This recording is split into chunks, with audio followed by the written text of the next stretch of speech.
Hi, I'm Adam from Adam's Bakeshop, and today we're going to make a French vanilla slice. Here are our ingredients: puff pastry, vanilla syrup, sugar, raspberry fluid gel, custard powder, milk, cream, and raspberries to garnish. Now we're going to make our white wings custard mix. Firstly, I'm going to add half of the milk and the custard powder and whisk it through. Now we add the remaining ingredients in, so milk, sugar, vanilla syrup, and then whisk in.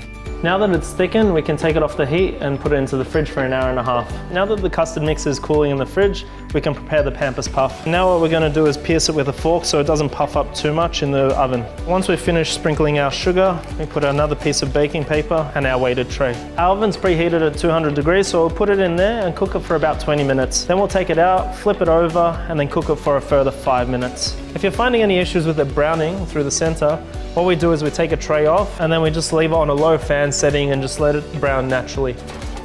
So now we got our puff out of the oven, it's time to slice it and get it ready for portioning. The best way to do it is using a serrated knife and just up and back, just so it doesn't break too much. Now it's time to whip the cream so we can use it to loosen the custard. What I'll do is I'll get our custard mix from before and loosen it with another whisk. Now I'm going to add half of the whipped cream and whisk it in, and then the next part we fold it through just so we keep the aeration of the whipped cream. When you're dealing with a piping bag, squeeze all the mix down so you don't lose any through the top, and twist it.